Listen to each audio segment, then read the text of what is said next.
When Amazfit came out with the T-Rex 3 Pro this past September, it became the sports watch that could do it all and not break the bank.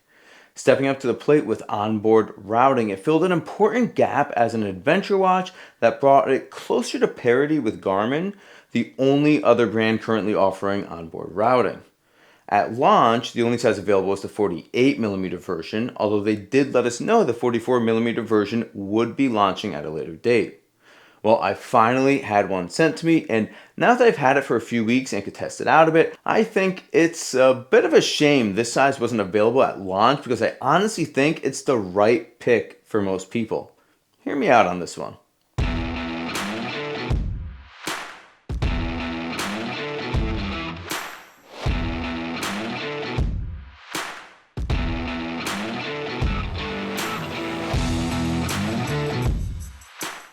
So one similarity to the full-size T-Rex 3 Pro is that the 44mm version retails at the same $399 in the US.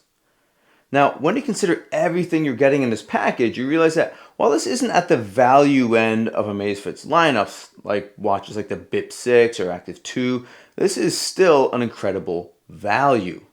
Speaking about what you're getting in the package, when you first unbox the T-Rex 3 Pro 44, you definitely notice that this is a much more sleek design than the bigger brother.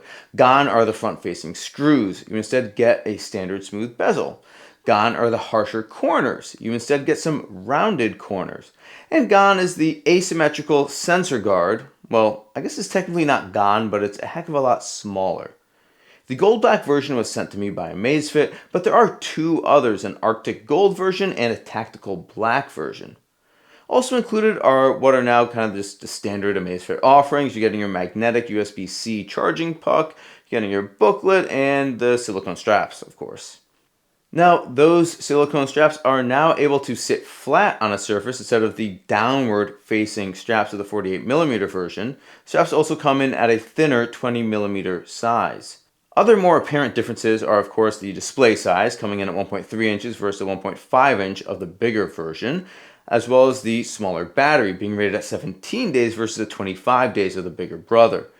Some of the more subtle differences include the buttons being rectangular instead of circular, and with a bit more of a subtle dimpled texture instead of the crosscut pattern used on the full-size model.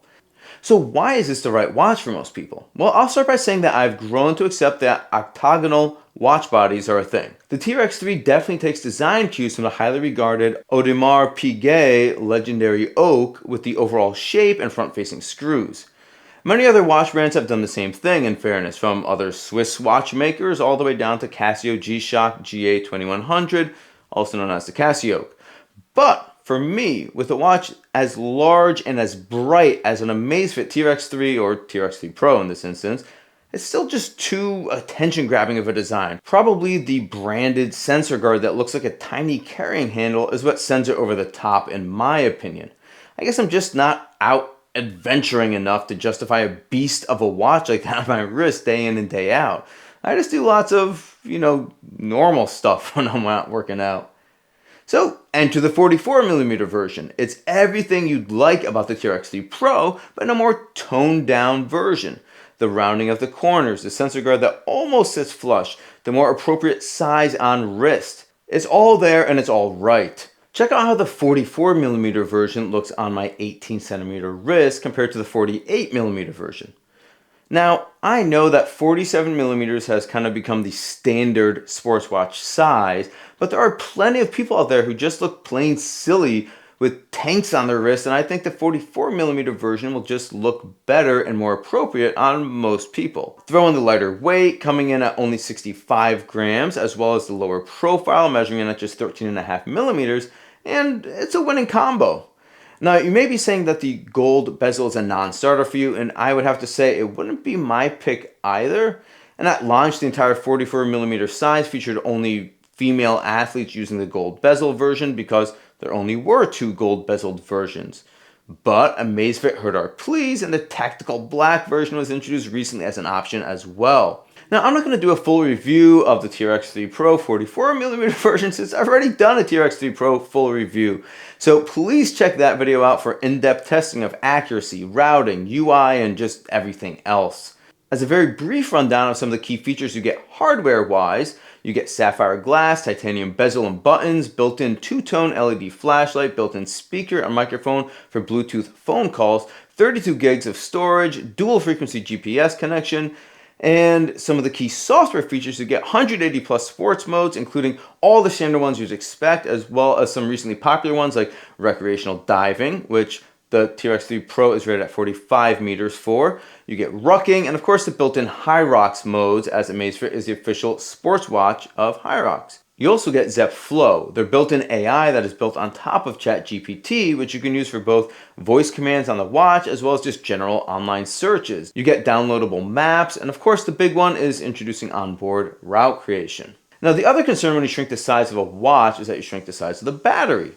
Well, I will say this watch lasted over 2 weeks on a charge for me, making it just over 15 days with almost daily GPS use. That's not quite the 17 days advertised, but it's very rare for a watch to make it to the full advertised duration on my wrist with the workout time that I put in. I never pushed the activity time to the limit, but the 44mm T-Rex 3 Pro is rated at 29 hours in accurate mode, which should get most people through the longest of ultra races.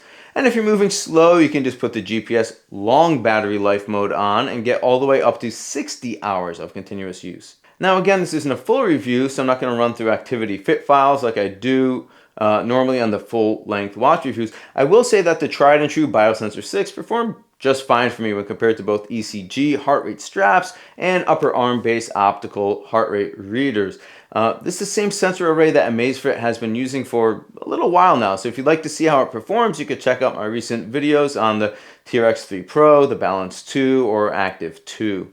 One nice bonus about choosing an Amazfit watch is that at the time I'm recording this video, they're still the only sports-focused brand with a fantastic duo of a display-less sensor and GPS watch. So they have their Helio strap. This means you could wear the Helio strap on your wrist or up on your upper arm when a sports watch just isn't appropriate attire, or maybe you just want to wear the Helio strap to bed and wear your Amazfit watch during the day. Either way, you have options to keep your data continuity without having to always be wearing a watch. If I were to offer a criticism, and this holds true for all Amazfit watches with sapphire, there's no oleophobic coating on the lens. Now, if you don't know what that is, it's basically what reduces smudges and smears by repelling oils and grease from using a touchscreen with your fingers. So the good news is that your lens will be very hard to scratch. So if you ever see people complaining of scratching their sapphire lens online with Garmin's or any other brands, that's almost always either an anti-reflective coating or oleophobic coating that is on top of the sapphire that is getting scratched. The sapphire itself is extremely scratch resistant. So the good news is you won't be seeing many scratches, but on the other side, you'll frequently have to be wiping down your watch as it shows every smear and smudge. And for a watch you'll likely be operating while you're sweating and working out, it's almost a guarantee to look a bit messy once that 3000 nit display goes dark. So to wrap this up, I think the 44mm version of the T-Rex 3 Pro fits in very nicely in the overall Amazfit lineup, right next to its big brother, and really should be considered as a default selection when looking for an outdoor adventure watch from Amazfit. I'm sure there's some larger folks out there that need the larger size offerings, but I know there's probably just as many, if not more, that want a watch that has a slightly toned down design language that is still fully capable to tackle anything and everything you throw at it. So what do you think? If you're considering the T-Rex 3 Pro, are you just going big or going home with the 48mm version, or would you consider the more tame and proportional smaller sibling at 44mm? Let me know in the comment section down below, and if you made it all the way to the end, I appreciate the heck out of you. Thanks so much for hanging with me today. I'm Dave, and this is Dave Does Fitness. Have an awesome day, and stay fit.